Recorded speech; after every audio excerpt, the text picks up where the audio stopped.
Hi, everyone. Thanks so much for joining today. We'll get started shortly. We'll get everybody settled in, and then we'll start our presentation.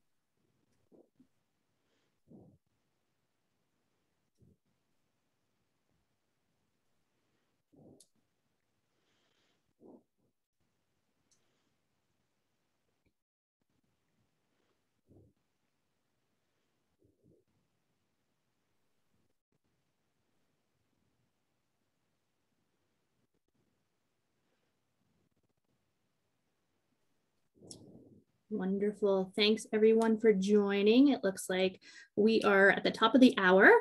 So I'm going to get started. Welcome to the Leukemia and Lymphoma Society's Living Well with a Blood Cancer virtual conference. Unexpectedly pausing some of your life goals as you confront a blood cancer diagnosis may cause you a great deal of worry. When you're in and out of treatment or navigating a chronic blood cancer, taking care of your health and well-being are essentially important.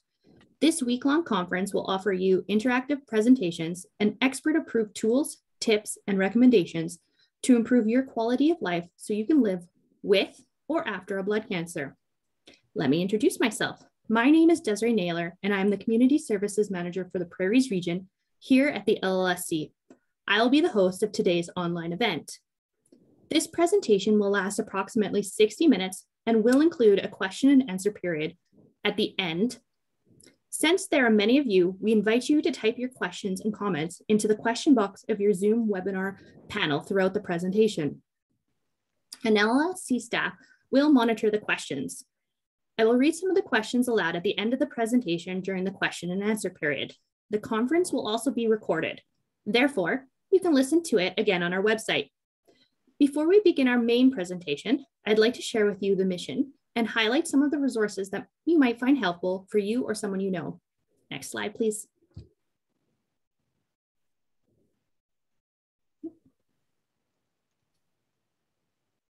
Next slide.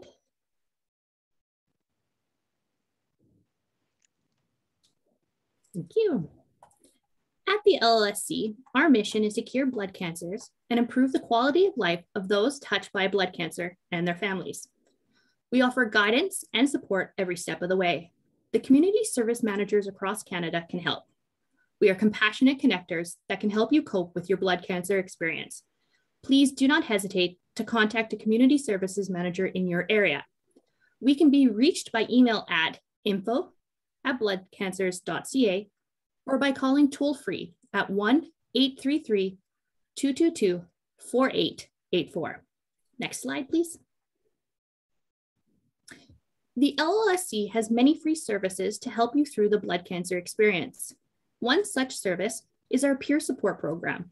It is a support service that matches people affected by a blood cancer, caregivers, and their families with trained volunteers who have been touched firsthand by a blood cancer and shared similar experiences. Whenever possible, participants and volunteers are matched based on their age, gender, and diagnosis or the issue that is most concerning to you. Next slide, please.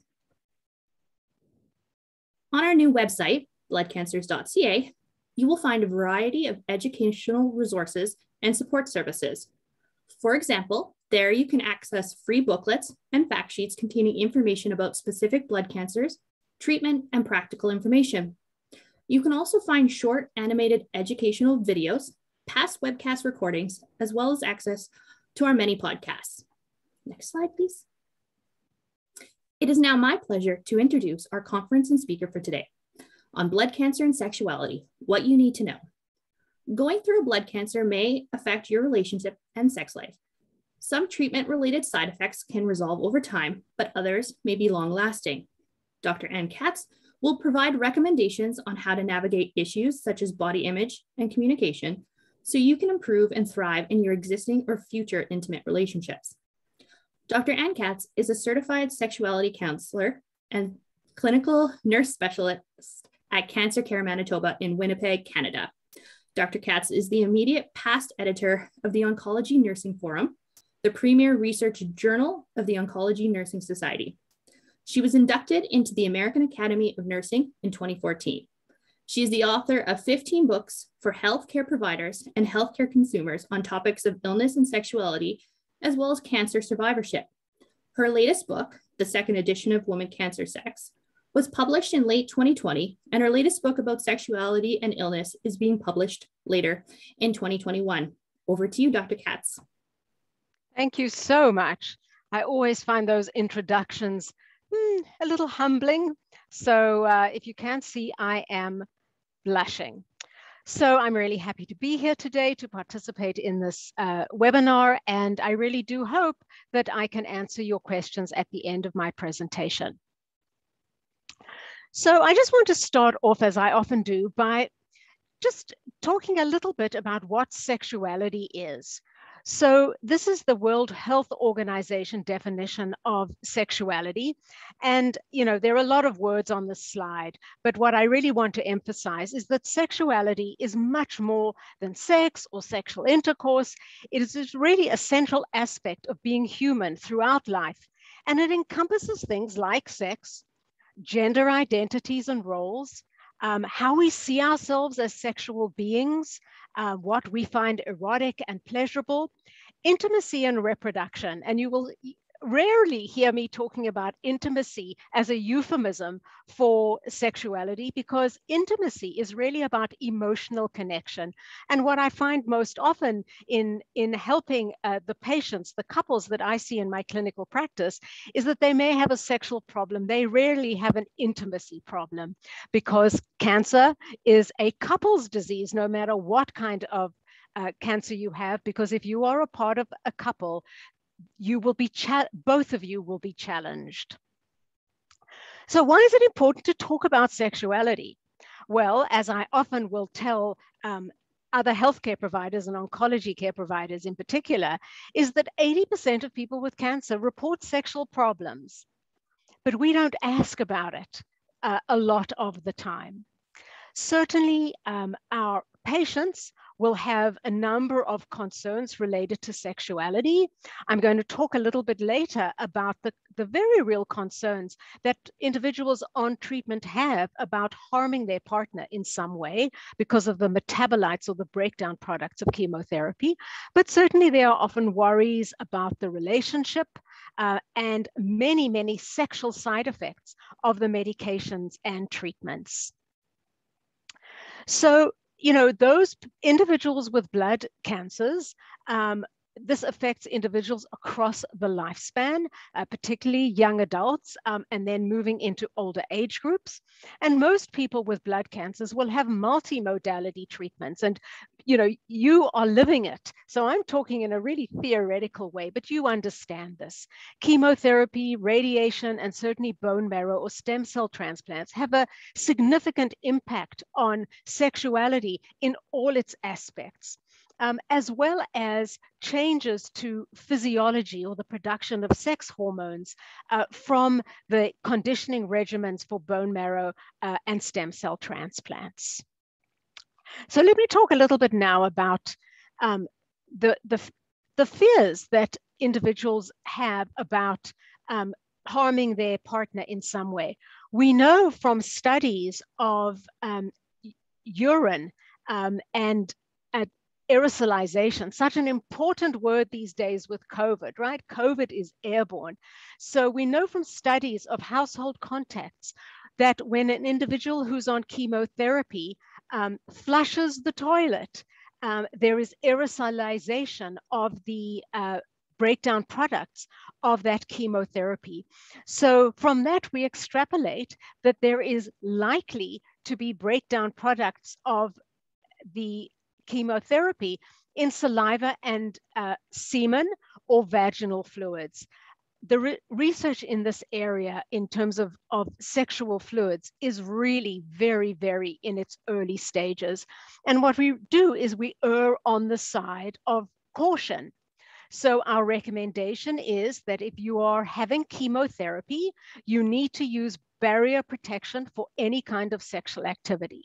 So that means condoms. If either the man or the woman, I'm talking about obviously about a heterosexual couple, the need for condoms to protect one's sexual partner. And the recommendation generally is that you should use barrier protection for 48 to 72 hours after receiving chemotherapy. Caution from an infection perspective. Always, if you have mouth sores or mouth ulcers, to be really, really careful in terms of deep kissing or French kissing a partner. And honestly, in terms of the risk with oral agents, we just don't know. So there are a lot of unknowns in the realm of metabolites and chemotherapy and what risk they have for a sexual partner. And, I think one of the problems is that there's this general assumption that if you are sick enough with cancer to need chemotherapy, then you're too sick for sex. And we know that that is not necessarily true. So this is one of the reasons why when I look up, many of the medications that individuals with blood cancers are on, and I look for any kind of sexual issues, I come up with a big fat 0. And I think this once again speaks to that too sick for sex assumption, which is, I believe, really inaccurate. So I'm going to talk about some of the nitty gritty, and you may hear some words that generally are not spoken about in polite company, but I'm a healthcare provider, and I really believe in speaking openly and honestly because, that encourages individuals to ask questions, and it really fulfills that need for information. So after a bone marrow or stem cell transplant, and this really is where we have the most evidence, the most common sexual side effects for women are loss of libido or sexual interest, certainly body image changes, and I'm going to talk more about what you can do about these. Menopausal symptoms, so this includes vulvovaginal dryness. I always say vulvovaginal because it's not just the vagina, which is an internal organ, it's also the vulva or the external genitalia that are affected. And what we generally see here is atrophy or dryness. And certainly women with cancer who are on treatment are often really concerned about what their partner is experiencing as a result of loss of libido, body image changes, or menopausal symptoms. For men, what we see for many men is a profound loss of libido because of lowered levels of testosterone. And this is a really interesting phenomenon.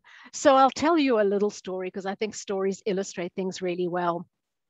A number of years ago, when I first started working at CancerCare Manitoba, and I think I'm in my 18th year now here, I started seeing on referral a number of men who'd had a bone marrow or stem cell transplant. Often these were men in their 30s or 40s. And about a year after, the rigors of treatment, they found that they had lost desire for sex. And, I saw this really as a cruel side effect, that men who had literally got another kick at this can, right, had been essentially saved by a bone marrow or stem cell transplant, could not engage in life as it was before because they just, they had no sexual desire at all. And I had read an article in the nursing literature some time before. It was an article, I think from 1995, that showed that after transplant, and sometimes some time after transplant, these men had an increased level of prolactin, which is a hormone secreted in the body, and prolactin drives down the amount of circulating testosterone. And there was a relatively simple solution to this, which was being prescribed and taking a medication which drives down prolactin, and then their testosterone came back. This is about the only easy fix for sexual problems that we see. And so I talked to the oncologists who were involved in the care of these men, and woohoo, success. So actually now I see very few men on referral for this problem because the medical oncologists now know about it and will automatically measure prolactin and testosterone. And if there is that imbalanced raised prolactin, lower testosterone, they prescribe a certain medication and it fixes things. But certainly men after transplant may experience erectile problems. Some of this might be related to that lower testosterone because testosterone is involved in erections, but certainly there is a huge psychological component to erectile problems. And it may just be that the man experienced one occasion where he was not able to achieve or maintain an erection when he wanted to, and then this becomes like a self-fulfilling prophecy. But certainly we do have medications for erectile problems that most of you have seen advertised on television. And if those don't work, we have other things as well, which I'll talk about in a little while. A huge issue that impacts on sexuality after transplant is graft versus host disease. So this is often a cutaneous or mucous membrane response, and we can certainly see involvement of the genitalia. So for women, vulvar manifestation of graft versus host disease that causes pain, internally in the vagina as well, and for men on the skin of the penis. So this really can be a significant issue causing pain and changes in sexual functioning. So, you know, I'm always solution focused. So the kind of therapy or counseling that I provide is what I call resolution brief focused counseling or therapy. I don't see individuals or couples, you know, for 20 years, every second week. I really try and focus on helping individuals. And generally, I will see individuals and couples when they've tried everything to help themselves. So for women, in terms of loss of libido, one of the things that is really helpful, and this does not involve medication or any other kind of interventions, but it is an understanding of the difference between spontaneous and reactive libido. So this is a model that has been proposed and tested by Dr. Rosemary Basson, who's from the University of British Columbia. And, you know, basically what this rather complicated model explains is that for many women, as they age, after any kind of illness, and certainly after cancer, spontaneous desire or spontaneous libido seems to disappear for a whole variety of reasons. And women will often be quite distressed about this because there is a general understanding, I think, in the population that sexual response really comprises libido, desire, or interest, sexual activity of some sort, and then orgasm / sexual satisfaction, or even if orgasm doesn't occur, still some degree of sexual satisfaction. So most women will say to me, you know, I don't experience desire anymore, so nothing is happening. And my response often is, if you sit around waiting for your spontaneous desire to kick in, you're going to be waiting for a long time. What many women experience is reactive or responsive desire, which is in the bottom right-hand corner of that model. How do I explain the difference?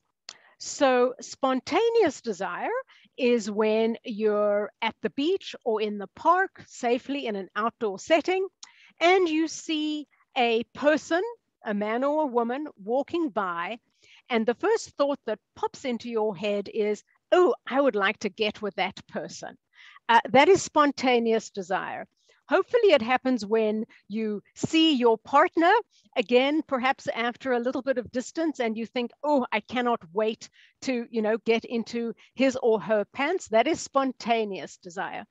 Responsive or reactive desire is when you are sitting next to your partner, watching Succession on HBO or Crave, and you're sitting and perhaps your legs are touching, and then you start thinking about, maybe we should switch off the television and spend a little bit of kissing, cuddling, and who knows what else time. So that is responsive versus reactive desire. So the thing with reactive, or responsive desire is that there has to be some sort of contact. Could be verbal expression, it could be physical contact, and that is where things start to happen and desire kicks in response to that individual. So this sometimes can take a little bit of figuring out, But many women experience responsive or reactive desire rather than spontaneous desire. And we're actually looking at this to see if this applies to men as well, particularly men who have experienced illness or disease. For women, these body image changes are really significant. So weight gain, in response to certain medications. Certainly, if you're being given steroids, there is often quite sudden weight gain that can cause stretch marks that'll still be visible when you go back to your healthy weight. Certainly scars, so even the scar from a port on your chest can impact on body image changes. I think what often happens from a social desirability standpoint is that your friends and relatives, your family members will tell you, but you look fantastic, right? They want to boost you up. They want to be supportive. But what really matters is what you think. So, unwanted weight loss as a result of treatment or the cancer itself. Often people will tell you that you look great because you've lost so much weight, but really weight loss associated with cancer or treatment, not great. So, you may have real conflicted feelings about that. Certainly, scars and other physical changes really can impact not only on women, certainly I see it in men as well, but for women, body image really does seem to be a major issue, in part because of the messages that society tells us about what is attractive and how we're supposed to look, etc. Really dealing with body image issues, really, counseling can really help. Cognitive behavioral therapy, which is one kind of talk therapy, can really help reframe your ideas, thoughts, opinions, and feelings, and can be really, really helpful.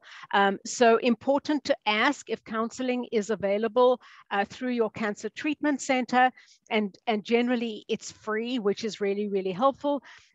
Employment assistance programs will often have counseling therapy services available as well.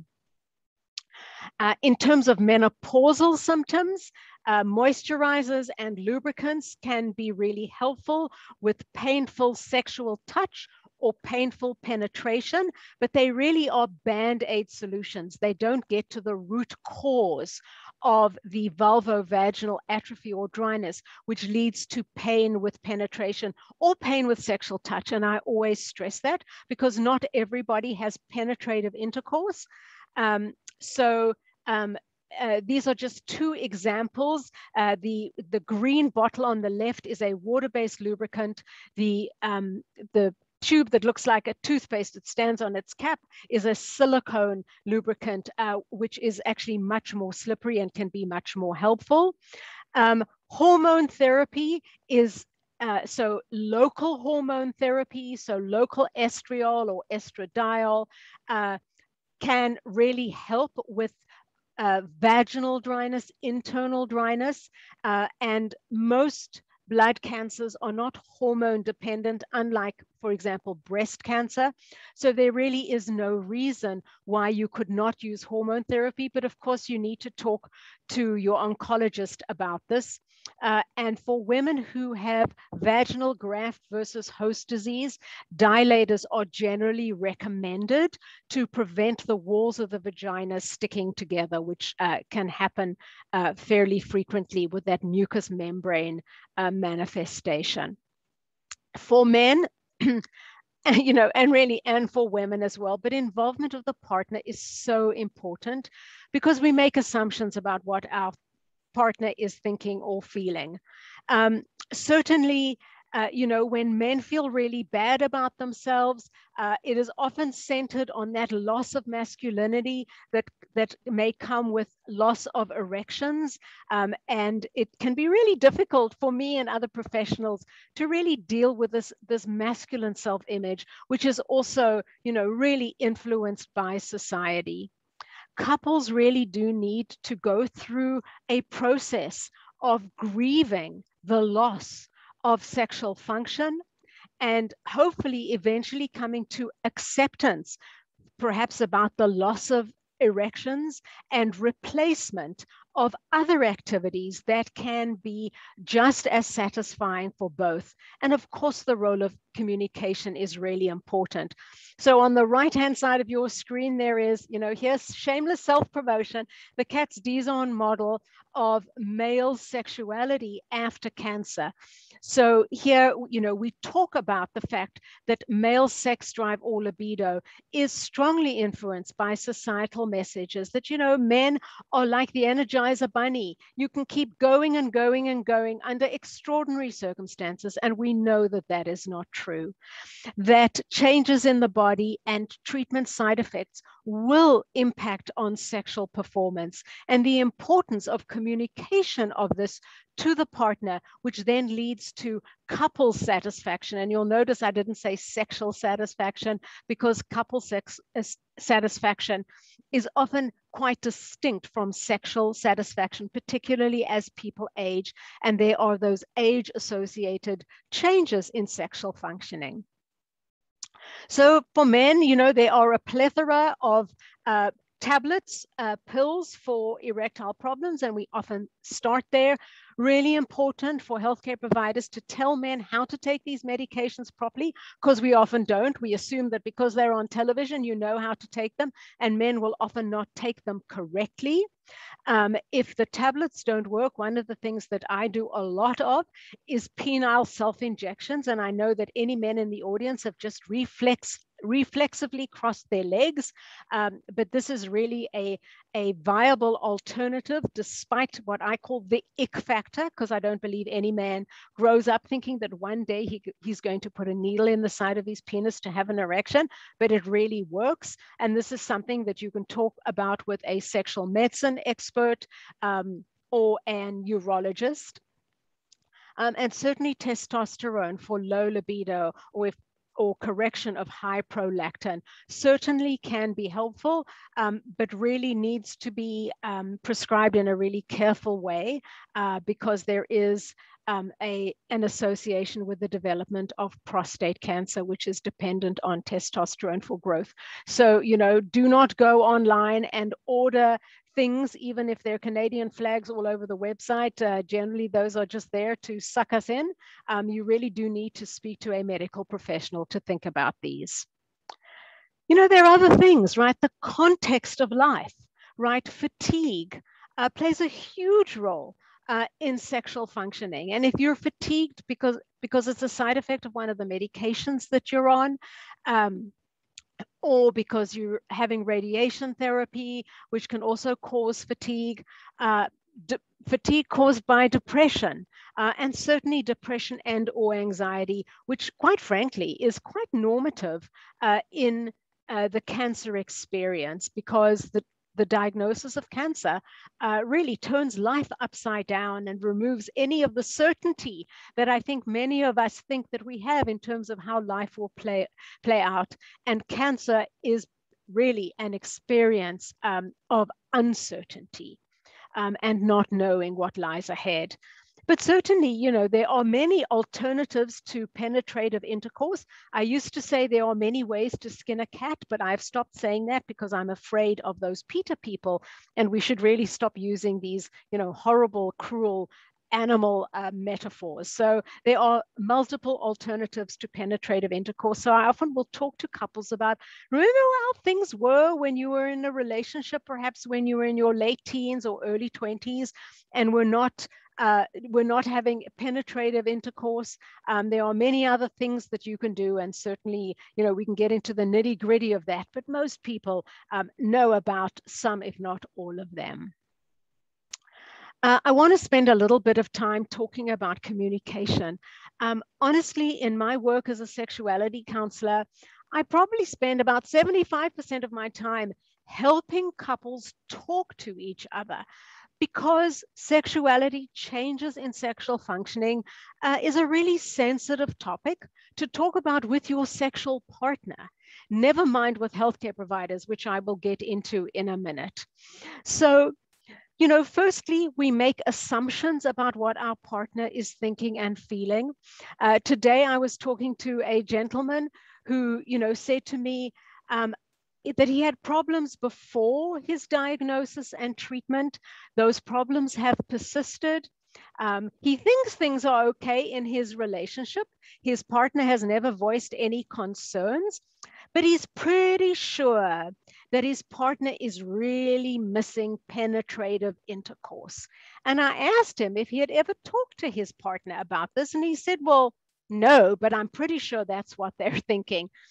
As we get assumptions about our partner, what their thoughts and feelings are. I think 80 to 90% of the time, I certainly get it wrong with my partner of 44 years. Whoops, did I just give up my age? You got to talk honestly and openly about it, and don't, think that you know what they are thinking and feeling. Yes, these conversations are not necessarily easy to have. We naturally try and protect the feelings of our partner. Sometimes we don't have the words, right? We don't know what to say. There are many people who don't know the names of their body parts. I often hear, women often say to me, I'm dry down there. And my response is, well, down there is like Australia. It's a really big place. And in order for me to help you, I need to know if the problem is in Perth, Melbourne, Sydney, or the Gold Coast. So I have diagrams that I can use to have people pinpoint exactly where the problem is. And then I will, talk about sort of the anatomical terms, but often there are other sort of more colloquial terms, and that's okay. If those are the words that you want to use, just talk about it. And often getting help from a counselor can really help a couple talk about this. Sometimes, well, back in the pre-COVID days when I used to see people in my little squishy office, I'm not seeing people in person anymore, but hopefully one day we'll get back there. But sometimes I would ask a couple of questions, and the individuals in that couple would start talking to each other. And I'm just sitting there like an interested and curious bystander, but feeling that I really don't have much to offer. Please note that I would not go to Starbucks to get a cup of coffee or tea, and I certainly wouldn't check my email. But sometimes really I do feel like a bystander. And this is a known phenomenon in counseling, that when there is an objective, professional third person in the room, it often helps to facilitate that conversation. So you got to talk to your partner about what you are thinking and feeling, and really checking those assumptions. And they are making, similar assumptions, or very, very different assumptions that you are. So you got to clear that up. So, why don't healthcare providers talk to patients about this? And we really don't. So this is a systematic review, and a systematic review is where a researcher or an author looks at all the studies that have been done on a particular topic. In this case, it's patient-provider communication. And then they kind of analyze all of those together. And what they found was that the patient said that they had had a discussion about sexuality or sexual side effects of treatment about 50% of the time, heavily weighted in men because of prostate cancer. Less than a third of women reported having a conversation. And when you think about how many women have breast cancer or gynecologic cancer, which have very real impacts on sexuality, this is not good. However, the healthcare providers or oncology care providers reported having the discussion 88% of the time. There's a big difference between 88% and 50%.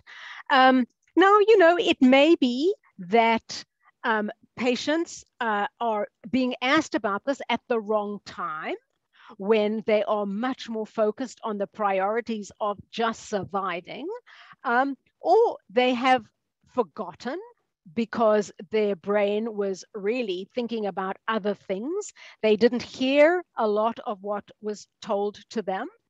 But, I think there's a real concern that providers think that they're having this conversation more often than they are.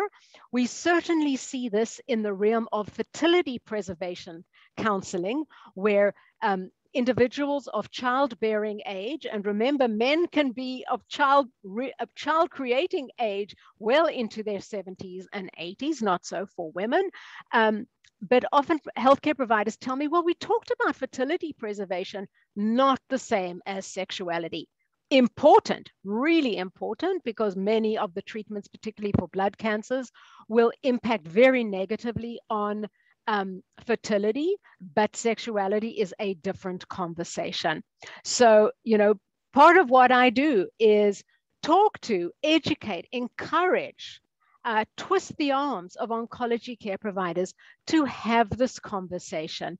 And, we don't expect your oncology care provider to get into, in-depth, intense counseling. We expect them to validate and normalize your experiences of any changes you may have had. And then to refer you on to somebody like me who can hopefully help. So, how does this conversation happen? How does this communication happen? I believe that it's the oncology care provider's duty and responsibility to talk about sexual side effects of treatment, just as we talk about other side effects. Constipation, diarrhea, fissures, mouth sores, nausea and vomiting are all icky topics that we generally don't talk about in polite conversation. And we talk about those quite readily. Sometimes because, we may not have really good evidence. As an oncology care provider, I have to kind of link the dots. If something can cause mouth sores, the inside of your mouth is a mucous membrane. If you can get mouth ulcers, you can also get ulcers in other parts of your body, which are mucous membranes. For example, the vulva, the vagina. So, sometimes it really is a matter of some critical thinking, but, I think the responsibility is on the part of the healthcare provider. But certainly, if you are having an issue, a concern, if you have a question, it can be challenging, but you really do need to be an advocate for yourself and ask the question. I know it's not easy. I know it can be embarrassing, but we also know that there is this deafening silence between oncology care providers and their patients when it comes to sexuality. So the oncology care provider, nurse, oncologist, radiation therapist may not want to be seen as asking intrusive questions, really sticking their nose into very personal and private parts of their patient's life. So the research shows us that oncology care providers wait for the patient to ask the question. Oncology care providers also don't want to be seen to be kind of weird. Patients feel that their oncology care provider is going to tell them about any sexual side effects because they're talking about all the other side effects. So they are hesitant to ask the question. And the result is this deafening silence. We also know that age and gender may play a role in this. It can be challenging for a 24-year-old nurse to ask a patient who is the same age as her parents or grandparents about their sexuality. Yeah, it can be a little bit embarrassing. It's also embarrassing to talk to your parent or grandparent about diarrhea, I would suggest. And certainly there may be some hesitation when you have perhaps a male patient and a female healthcare provider or vice versa, and that may act as a barrier. One of the most significant barriers that I hear from oncology care providers to a discussion about this is lack of knowledge, because unfortunately, education in both medical school and nursing school, there is very little in the curriculum about sexuality, very, very unfortunately. And healthcare providers, for some reason, don't want to be caught out by a question that they don't have the answer to. And for the life of me, I cannot figure that out. I am frequently asked a question that I don't know the answer to. And I look it up and get back to the patient about that. So, certainly a lot of barriers related to communication, but I think we need to break those barriers down because sexuality is about who we are. Sexual activity is something that is often pleasurable, a comfort, a way of connecting with one's partner, and certainly part of quality of life. I really, really, really believe that healthcare providers need to provide anticipatory guidance, information, and education to our patients. Suggesting or telling someone that something may happen does not mean it will happen. And I think that we really do our patients a disservice when we do not warn them about sexual side effects, just as, we have to disclose any potential side effects of the medications or other interventions that we suggest for patients as treatment. So that is the end of my formal presentation. I've done a little bit of shameless self-promotion here. So these are 2 books that I have written specifically for individuals with cancer. The books contain stories with evidence-based guidance for women and men who experience cancer. So, available online at online booksellers, or preferably ask your local bookstore to order the book for you. And that's all I'm going to say in that shameless self-promotion. So thank you for listening. Please type your questions into the Q&A box, and I'm happy to answer any questions that come in. Wonderful. Thank you, Dr. Katz, for sharing your expertise and insight with all of us today on this very important topic. Like mentioned, it's now time for our question and answer period. If you haven't done so already, be sure to use the question box in your Zoom webinar panel, just there on the bottom, to type in your questions. We will do our best to get to as many questions as possible. And if we don't get to you today, we will have one of our community service managers reach out to you. We did have a few questions come through on our registration form that I can start with as people are typing into the box. But if you wouldn't mind going to the next slide, I think it's our question slide. Here we go. Perfect. Awesome. Okay, so the first question that I'm going to throw at you is, how long after treatment can you expect a return to normalcy? That's a really great question. And, I'm going to answer it with a really great answer. It depends. So, I think in part it depends on all the other side effects that you may have experienced. It depends on your energy level. It depends on, what your activity or performance. Oh, I hate to say the word performance. That's a terrible word.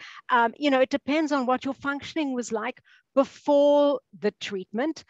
And, sometimes we wait for our healthcare provider to tell us when it's okay. And frankly, they're not thinking about it. So, once again, you could be waiting for a really, really long time. I think one of the things perhaps that might dictate, particularly for people with blood cancer, is what's your white cell count doing?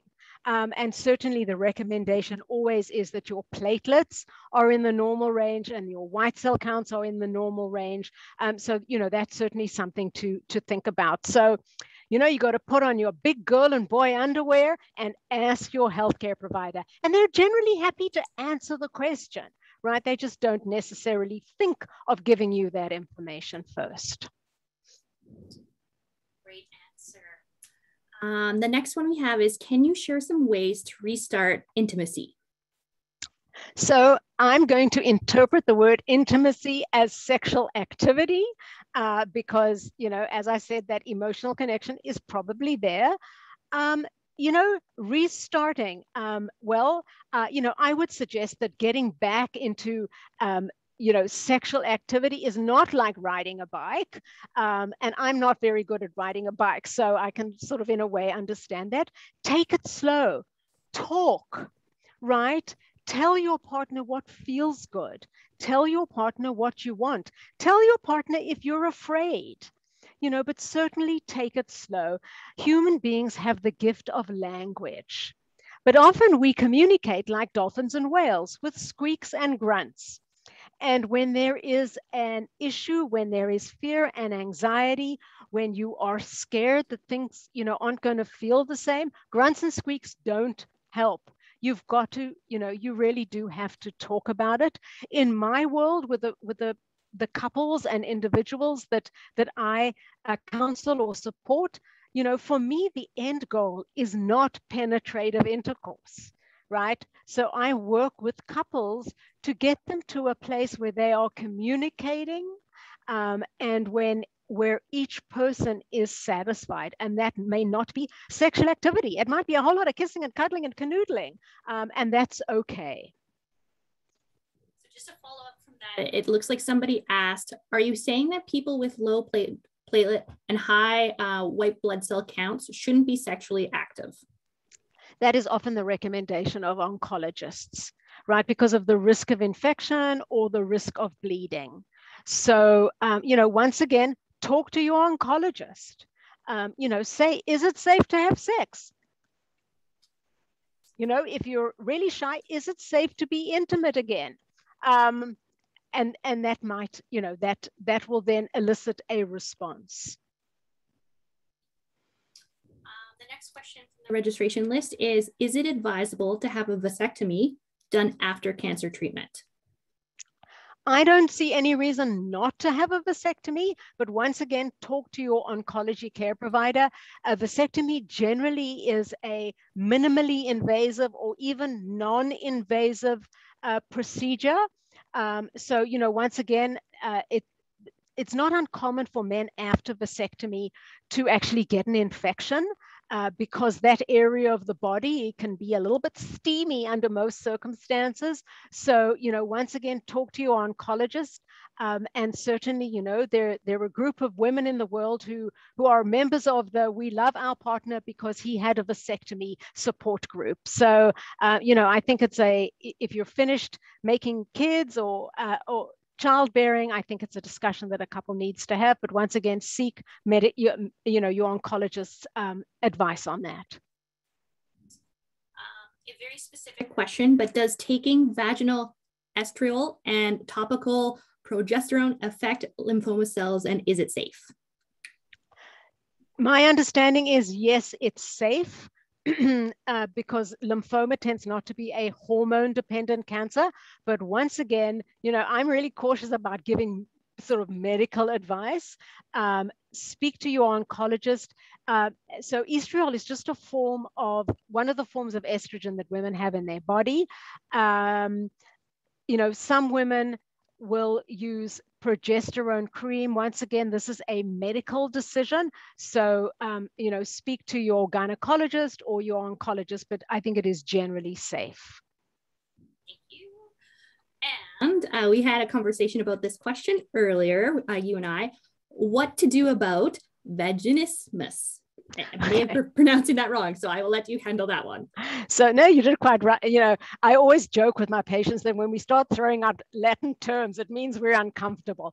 So vaginismus is actually kind of an old-fashioned term, and it refers to the tightening of the muscles of the pelvic floor that the vagina goes through. So the muscles of the pelvic floor lie in a sling from your pubic bone in the front to your tailbone in the back. So it's a sling, and the muscles of the pelvic floor support the bladder, support the uterus, and actually support part of the rectum as well.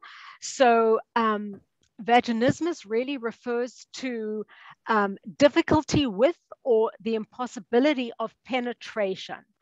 So now we talk about pelvic pain syndrome or pelvic pain disorders rather than vaginismus. When I hear the word vaginismus, I think of Dr. Freud, and that for me is a bit of a turnoff. So it really does refer to the muscles of the pelvic floor tightening up, often in response to pain with sexual touch or penetration, and it is a coping mechanism of the body to stop whatever's causing the pain from further causing more pain. So really that's what vaginismus is tightening of those muscles. If you are experiencing this problem, a pelvic floor physiotherapist can work wonders in teaching you exercises to get those pelvic floor muscles into good tone. Pain with penetration, pain with sexual touch is going to cause hypertonic or very tight pelvic floor muscles. And that can also affect things like passing, having bowel movements, and it can cause problems with urination. So you really do need to get that seen to. And the pelvic floor physiotherapist is the person to do it. Don't start doing those Kegel exercises that, women are told to do and often not explained how to do after childbirth. You can actually cause additional or more tightening. So you do need to see a pelvic floor physiotherapist. Thank you for taking that one on. We've had a couple of great questions come in. So I'm going to go over to our chat for a second. One that came in, it says, I am recently diagnosed with CLL and single in my 60s. I'm hoping to resume dating again. If and when I meet someone where the relationship progresses, do you have any suggestions on how to bring forward intimacy as a topic? There are some people who feel that blood cancer can be transmitted via sex. Thank you. Okay, a blood cancer cannot be transmitted via sex. Somebody, honestly, who thinks that, I would suggest is probably not someone you want to have a relationship with, because they probably believe a whole bunch of other stuff, or they haven't bothered to educate themselves. Starting a new relationship is challenging. I personally think that these online dating sites are actually a really good way if you have a history of cancer, because you can get that out of the way before you start any kind of relationship. If you at the outset say, I had cancer, and then keep quiet. If the other individual, if that scares them, they're not going to contact you again. And really, do you want a relationship with somebody like that? Probably not. Also remember that, most people in their 60s and beyond have had family members or friends who have had cancer or some other disease. I'm assuming that a woman in her 60s is really not interested in a person in their 20s who doesn't have that kind of life experience. So by the time you reach your 60s, most of us have experienced some kind of health issue or know someone who has experienced that. And I think we'll probably, somebody else, if you just are open about it, I had cancer, or I'm being treated for cancer, and then keep your mouth closed. Sometimes it's really shocking for the other person and they don't know what to say, but they may come back to it, or, may just disappear, in which case you don't want to know about them. I think honesty is the best policy in everything. So I think just being open and honest and transparent about it. Wonderful, thank you. This one here, so my diagnosis and treatment happened so quickly that I had no time to read or prepare or even think. As a result of being overwhelmed, I didn't even know what to ask my healthcare provider. Could you recommend some good websites or something comparable with an FAQ around sexuality and cancer? Yeah, so certainly, the Canadian Cancer Society has information about that. It's generally sort of quite generalized.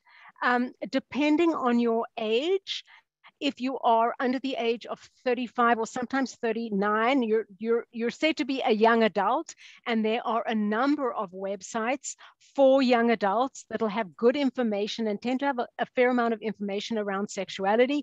So something like Young Adult Cancer Canada, Stupid Cancer, which is sort of the equivalent in the United States, Cactus Society, which is used to be, oh gosh, it's also from the United States. It used to be called Lacuna Loft, and I actually do something for them called Awkward Auntie. So you can submit a question and I will answer that. Certainly the Mayo Clinic website sometimes has information about sexuality, tends to be fairly generalized and not really specific. But certainly those are some places that you can start. Perfect. We had two questions that came in, and I'm going to try and merge them together, but it's related to the experience of 2SL GBTQ IA plus couple and their couple relationships. What are some challenges they might face in working with healthcare providers? And what are some recommendations that you would give to that community who may not feel comfortable speaking to members of their healthcare team? Yeah, so, you could hear from my talk that I was sort of, for the most part, quite heterosexist about it. Certainly for, I say sexual minority populations, it's just easier for me, and I don't want to be offensive in terms of leaving out an acronym. So, sexual minority patients or communities or populations have often had negative experiences in the healthcare system, which I think is an awful shame. I like to think things are getting better, but, admittedly, not always. There is an assumption for many healthcare providers and for many institutions for that matter, that everybody is heterosexual, and obviously that is not the case. But, a lot of my sexual minority patients are really open about it, and just talk about my partner named Martha, or however you want to say it, and sort of really get it out there if you're in a same-sex relationship. I'm always hesitant about sort of stereotyping people based on what they wear or sort of what they present. So, I think to avoid assumptions and to avoid uncomfortable situations, be upfront about it. You will certainly see the response reaction of the healthcare provider if it is negative, or if they seem to say, well, I treat everybody the same. I don't think that's appropriate, because we are situated in the context of our life, and somebody who is a sexual minority is going to have some unique experiences. So I try not to treat everybody as if they are the same, because that, I think, really negates the unique experiences that some individuals have. So, honestly, just talk it out. Just be honest and open about it. There is nothing shameful about that. And, if you do receive a negative response, ask for another healthcare provider. You're allowed. Thank you. Just a reminder, if you wanted to ask us a question, feel free to drop it into the Q&A box. It looks like we have possibly 2 more questions. What about oral biomedical treatments for blood cancer that are not chemo, radiation, or surgery? Any impacts on sexuality? We don't know. However, my stance is always, if a patient comes to me and says, I'm experiencing this, I will often ask, what treatments are you on? And then they say something that I actually cannot pronounce. My attitude is, if this is your experience and it started when you started that treatment, well, then it's real and it has a sexual impact. Beginning, middle, and end. Let's focus on what you can do about it. And one of the last ones here, are pelvic therapists helpful? Pelvic floor therapists are amazing. Now, there are some caveats to this. In the general physiotherapy training education program at university, there is very, very little attention up to this point paid to the pelvic floor. And honestly, that sort of applies to medical school and nursing school as well. There is so much content, so much information. We can't cram everything into people's heads. I really believe that we need to be teaching people how to find the information that would be helppful for their practice. That said, there are many weekend programs that will then give a physiotherapist who hasn't had much educational training in disorders of the pelvic floor, will give them a certificate that they're a pelvic floor physiotherapist. And these weekend programs, Saturday is devoted to pelvic floor issues for men, Sunday for pelvic floor issues related to women, and they get very little hands-on treatment, which is so important. There is a Pelvic Floor Physiotherapy Association in Canada and the US. If you want a pelvic floor physiotherapist who really knows what they're doing, look online at those associations, and they will have a provider tab, find a provider, and then, go somewhere where someone has really, really good education, training, and practice. those sort of weekend courses make me a little nervous. And this question just snuck in. We're going to return back to the topic of vaginismus. Can it be cured? It can be managed. You know, I don't know if this is something that needs a cure, but certainly a pelvic floor physiotherapist has many interventions that can help. The first thing is to assess the muscles of the pelvic floor and to give exercises that will help relax the pelvic floor. You know, certainly there's a big psychological component to this as well, you know, which once again is protective. Our body will protect us, will try to protect us from pain. And also the body remembers, right? So if there is a history of abuse, sexual molestation, I don't like that word, but really sexual abuse, sexual trauma, perhaps trauma from childbirth, or you know, lack of education, which unfortunately is really common. So lack of really good sexual education, you know, being told to your husband's going to want to have sex with you, so just grit your teeth, think of England and get through it, is not helpful sex education. Sex ed that is taught in school really doesn't talk about pleasure. And people are sort of left to figure that out by themselves. But a whole lot of sort of societal and contextual messages can lead to pelvic pain problems. So, you know, once again, a well-trained physiotherapist can really help, and certainly a therapist or counselor can also be really helpful in dealing with those emotional and psychosocial or psychological issues related to pelvic pain. I think that came to the end of our questions. If I can get you to go to the next slide. Perfect. So again, Dr. Katz, thank you for being here with us today and for answering the important questions from our audience. We would also like to thank those who have made this conference session possible, our marquee sponsor, Astellas, as well as AbbVie, AstraZeneca, Bristol Myers Squibb, Janssen, Jazz Pharmaceuticals, Merck, Novartis, Paladin, and Pfizer. And then Paladin, sorry. And if we could go to the next slide. Before we sign off, we'd like to remind you that you are not alone. We are here for you. Please reach out to us for more information about any of our services or by calling toll-free or email, which is listed here on your screen.